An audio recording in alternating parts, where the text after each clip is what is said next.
President Donald Trump on Friday announced a new series of measures to combat the coronavirus and treat those who are affected, while pushing back on criticism that his administration was unprepared to confront the pandemic.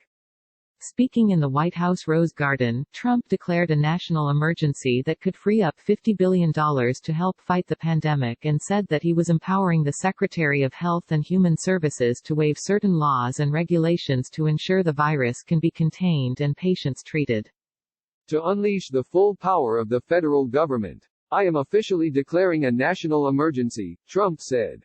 Two very big words, he added.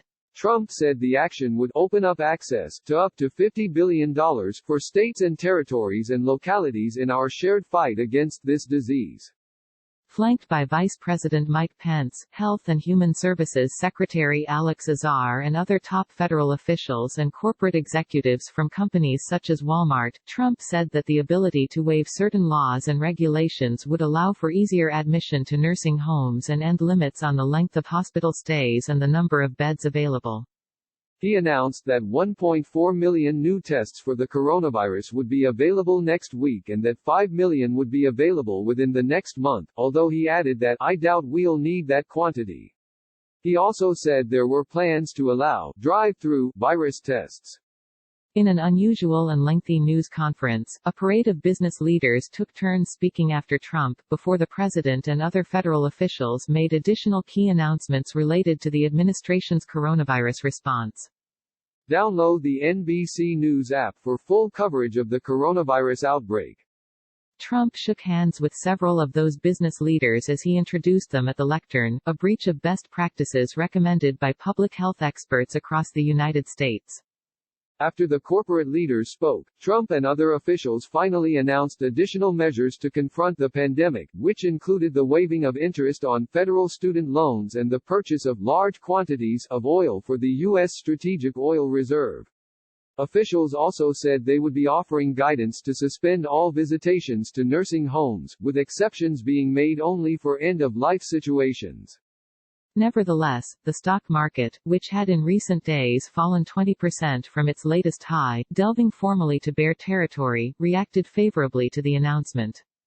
The Dow Jones Industrial Average rose steadily as Trump spoke and closed for the day up nearly 2,000 points, or 9.4%. Trump, seen in photographs to have been in close proximity with people who have since tested positive for the coronavirus, also suggested Friday he would most likely get tested for the disease. "Not for that reason, but because I think I will do it anyway," Trump said, when questioned by a reporter about standing next to an aide to Brazilian President Jair Bolsonaro at his Mar-a-Lago resort last weekend. Trump had hinted Thursday that he was strongly considering taking emergency action, telling reporters in the Oval Office that he was thinking of invoking the Stafford Act to declare a national emergency. A national emergency declaration from the president would effectively create access to billions in federal aid to help with the pandemic. Plans for the emergency declaration were first reported by Bloomberg News. Under the Stafford Act, an infectious disease emergency declaration by the President would allow the Federal Emergency Management Agency to provide disaster relief funding to state and local governments, as well as federal assistance to support the coronavirus response. The law allows the agency to circumvent legal barriers to more quickly distribute such aid. Emergency declarations are most often used in the event of natural disasters, but can also be applied to disease outbreaks. The president had tweeted earlier about the Friday press conference amid the rapid spread of the virus and as the White House has scrambled to craft a strategy to shift Trump's response to the outbreak, which had been focused on downplaying the threat and accusing the media of creating undue concern. Trump has come under increasing fire in recent weeks over his response to the outbreak while his administration weathered criticism for the lack of coronavirus testing being done compared with other countries. Asked Friday at his press conference by NBC News' Kristen Welker whether he should take responsibility for the failure to disseminate larger quantities of tests earlier, Trump declined. "I don't take responsibility at all," he said. Trump also responded testily to a question from another reporter about a decision made by the administration in 2018 to disband the White House's National Security Council Directorate for Global Health Security and Biodefense, a unit sometimes referred to as the White House Pandemic Office. Trump called the question nasty and replied, "I didn't do it." "You say we did that. I don't know anything about it," Trump said. In addition to having insisted for weeks that he had the outbreak under control, Trump has also propagated personal beliefs about the coronavirus that contradict those of veteran health officials and experts. As panic began to set in over the outbreak, Trump tried to quell the fears of Americans across the country by giving a speech from the Oval Office on Wednesday night.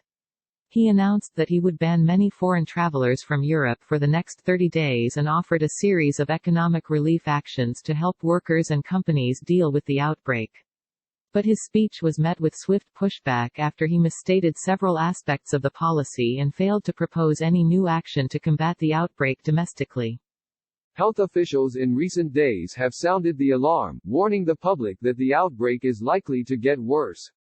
Many major public events, including all NBA, NHL, MLB and Major League Soccer preseason games and Broadway shows, have been canceled this week, and Thursday saw the Dow's worst day since the 1987 crash. Wall Street, however, rallied Friday, bouncing firmly back after lawmakers and the White House appeared close to finalizing an economic relief package to address the coronavirus pandemic.